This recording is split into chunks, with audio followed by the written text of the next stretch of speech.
Hi friends, share বাজার রহস্য চ্যানেলে আপনাদের স্বাগত। আশা করি আপনারা ভালো আছেন এবং সুস্থ আছেন।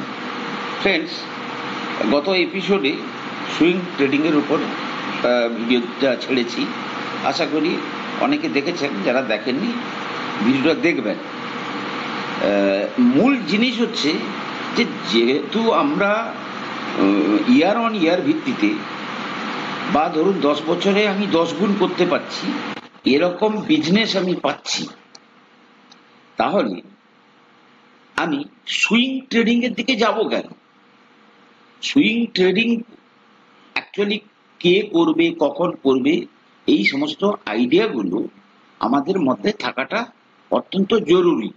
যখন আপনি মার্কেটের বেসিকটা বুঝে যাবেন, তখনই কিন্তু আপনি সুইং ট্রেডিং এর রাস্তাটাও পেয়ে যাবেন। সুতরাং শেয়ার বাজারে শর্টকাট এর কোনো জায়গা নেই। No shortcut, no shortcut, no shortcut আমি উপরে এই জন্য লিখে দিয়েছি। যাই হোক ফ্রেন্ডস, আজকে নিফটি আবার গ্যাপ আপ এবং 24,400 টাচ করে ফাইনালি 16 পয়েন্ট উপরে 24,302 এর এসে ক্লোজিং দিয়েছে। অর্থাৎ কালকের থেকে আজকে মাত্র 16 পয়েন্ট উপরে ক্লোজিং দিয়েছে। অন্যদিকে ব্যাংক নিফটিও উপরে কিছুটা গেছে, নিচে গেছে, ফাইনালি 14 পয়েন্ট উপরে 53,104 ক্লোজিং দিয়েছে। অর্থাৎ নিফটি এবং ব্যাংক নিফটি কনসলিডেশন মোডে আছে। এফআইআই আজকে দেখুন, ফরেন ইনস্টিটিউশন 2576 কোটি টাকার মাল কিনেছে, আবার ডিআইআই 2375 কোটি টাকার মাল সেল করেছে। অর্থাৎ তারা কিন্তু একটা মার্কেটকে ব্যালেন্স করে করে চলার চেষ্টা করছে। ফ্রেন্ডস, সেবির এই সমস্ত স্ট্রং অ্যাকশনের কারণে জিরোদা খুব সম্ভবত তার যে zero brokerage plan on buying বন্ধ করতে পারে, এবং বাকি সবাই কিন্তু ওয়েট করে আছে, জিও ফাইন্যান্সের দিকে তাকিয়ে আছে যে ওরাও তো ব্রোকিং বিজনেসে আসবে, ওরা কি টাইপের ওরা যখন বড় আকারে আসে, ওরা একটা বড় ইনসেন্টিভ টাইপের দিয়েই কিন্তু মার্কেটে আসে, মার্কেটটাকে ক্যাপচার করার জন্য। জিরোদা কো-ফাউন্ডার নিতিন কামাত বলেছে যে the brokerage may have to let go of zero brokerage structure. অর্থাৎ একদিন ধরে যে জিরো ব্রোকারেজ আমাদেরকে সুবিধাটা দিয়েছিল, সেটাকে এখন বাই বাই করার সময় চলে এসছে।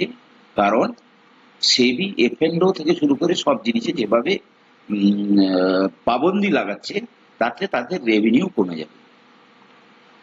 আচ্ছা, আজকে কিন্তু রেজাল্ট বেরোনোর পরে এই সরকারের 1 মাস কমপ্লিট হলো, এবং সেক্ষেত্রে নরেন্দ্র মোদী গতকাল রাজ্যসভাতে বলেছেন, আমাদের প্রাইম মিনিস্টার, যে এই যে জেনারেল ইলেকশনের যে রেজাল্ট, সেটা কেবলমাত্র আমাদের ক্যাপিটাল মার্কেটকে বুস্ট করছে না, but also generated enthusiasm in the world, while replying to the motion of thanks on President address in Rajya Sabha on Wednesday. এই প্রথম ভোটের সময়ে উনি মার্কেট নিয়ে কিছু কিছু কথা বলেছিলেন। উনি বলেছিলেন, ফাইন্যান্স মিনিস্টার বলেছিলেন, ইভেন হোম মিনিস্টারও বলেছিলেন। তারপরে আজকে প্রায় 1 মাস পরে আবার মার্কেটকে কেন্দ্র করে 2-1 লাইন এই প্রথম তিনি আবার ব্যবহার করলেন। ফ্রেন্ডস, একটা শেয়ারে অনেকগুলো ফান্ড এট এ টাইম বাইং করছে, এসিএল টেকনোলজি, এবং বাইং প্রাইসটাও প্রায় 1440 লেভেলে, 1440 লেভেলে কে বাই করছে? গোল্ডম্যান স্যাক্স প্রায় 3 লাখ শেয়ার কিনেছে, মর্গান স্ট্যানলি 10 লাখ শেয়ার কিনেছে, আইসিআইসিআই প্রুডেন্সিয়াল 70 লাখ শেয়ার কিনেছে, কোটাক মহিন্দ্রা মিউচুয়াল ফান্ড প্রায় 5 লাখ শেয়ার কিনেছে, এবং এই টোটাল যে বাইং এর ভ্যালুটা প্রায় 1200 কোটির কাছাকাছি। মিনস এই শেয়ারে কোনো অন্য টাইপের কিছু ডেভেলপমেন্ট হতে চলেছে কিনা, এত যেহেতু একই সঙ্গে অনেক প্লেয়ার ওই জিনিসটাকে অ্যাকুমুলেশন করছে, something big may happen on ACL technology. অন্যদিকে ডিফেন্স স্টকস, বিশেষ করে শিপ বিল্ডিং, সাবমেরিন বিল্ডিং, এই সমস্ত, যেমন জিআরএসি, কার্ডেন্টি ship builder, Cochin ship, Mazagaon dock, এরা কিন্তু এখনো পর্যন্ত কিন্তু অন ফায়ার। ব্যাপার হচ্ছে কি, দেখুন, এই ধরনের মানে পাগলা হাতিকে হাতির পেছনে দৌড়ানোটা কিন্তু ঠিক হবে না। যে কোনো মুহূর্তে কিন্তু ও আপনাকে বিপদে ফেলতে পারে। সুতরাং কোনো স্ট্র্যাটেজি চেঞ্জ করার আমার মনে হয় না কোনো কিছু দরকার আছে। ফ্রেন্ডস, আজকে আমরা বর্তমান মার্কেট সিনারিওতে যে সমস্ত শেয়ার নিচে আছে, কনসলিডেটেড করছি, যাদের দিকে কারোর নজর নেই, সেই রকম কিছু কিছু শেয়ার কিন্তু আমি আপনাদের সামনে তুলে ধরার চেষ্টা করছি। যেমন ধরুন, আজকে আমরা যে শেয়ারটা নিয়ে স্টাডি করবো সেটা হচ্ছে গ্লোবাল স্পিরিট। মাত্র 2433 কোটি টাকার কোম্পানি, এখন 25-এর পিইতে ট্রেড করছে, ইপিএস হচ্ছে 33.47। এবার কোম্পানিটা কি তৈরি করে সেটা দেখাতে চাইলে আমি একবার যদি ওর ওয়েবসাইটে চলে যাই, তাহলে আপনারা খুব ভালো বুঝতে পারবেন। ফাইনালি গ্লোবাল স্পিরিট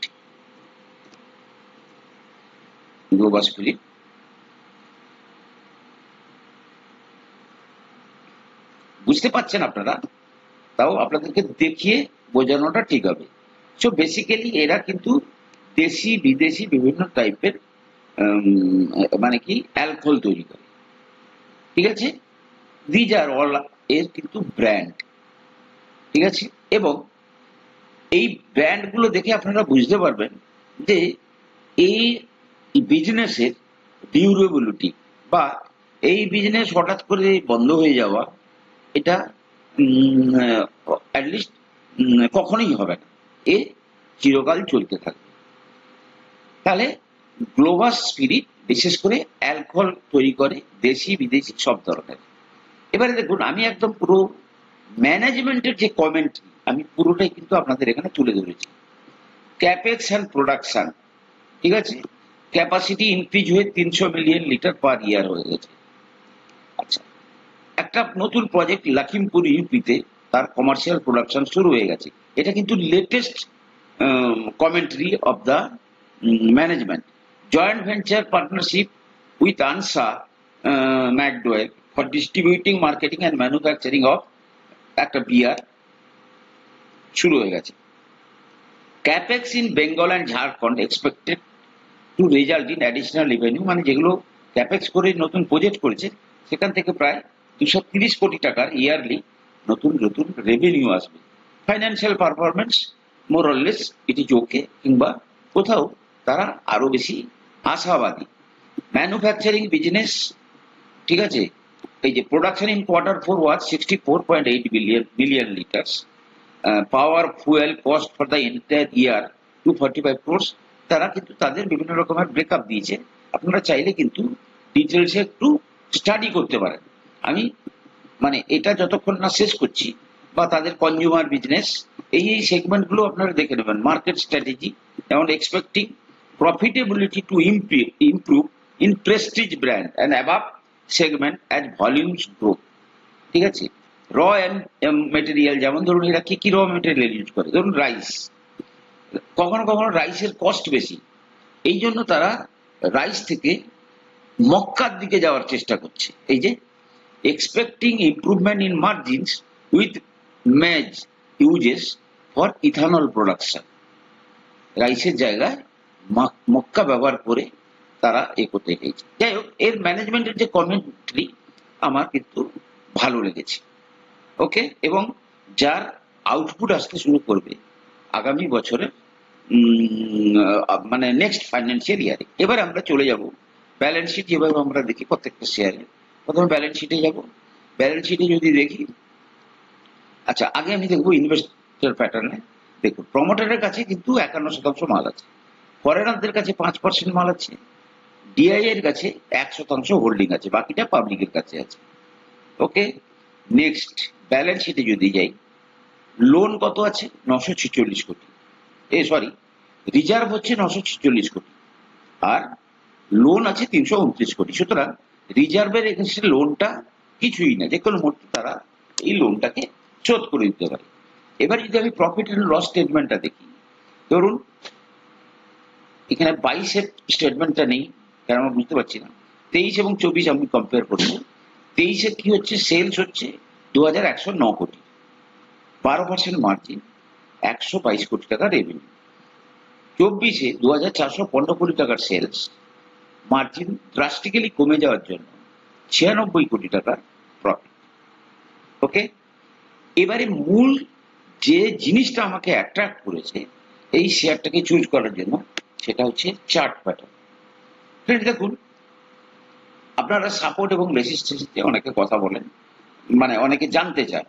এবারে দেখুন, এই যে একটা চার্ট প্যাটার্ন তৈরি হচ্ছে, ফার্স্ট অফ অল আপনি দেখুন শেয়ারটা তার যে হাই, এই মার্কেটেও আপনি যদি দেখেন যে তার হাই কোথায় ছিল, ধরুন হাই ছিল 1722। ধরুন 1722 থেকে আজকে সে যে নিচে আছে, প্রায় 52% সে ডাউনে আছে, নাম্বার ওয়ান। ওকে, দ্বিতীয় হচ্ছে আপনি যদি দেখেন, আমি উইকলি ক্যান্ডেলে দেখাচ্ছি, এটাকে আপনি মান্থলি ক্যান্ডেলেও দেখতে পারবেন। শেয়ারটা কিন্তু একটা ট্রেন্ড লাইন তৈরি করেছে রেসিস্ট্যান্টে, যেমন ধরুন উইকলিতে ভালো করে দেখা এটা যাচ্ছে মান্থলি ক্যান্ডেলের তুলনায়। দেখুন এখানে শেয়ারটা পিক করেছে, রেসিস্ট্যান্স পেয়েছে, আবার এখানে গিয়ে রেসিস্ট্যান্স পেয়েছে, আবার দেখুন এই ট্রেন্ড লাইনে গিয়ে রেসিস্ট্যান্স পেয়েছে, এবারে আবার একটা ট্রেন্ড লাইনের মুখোমুখি যাওয়ার চেষ্টা করছে।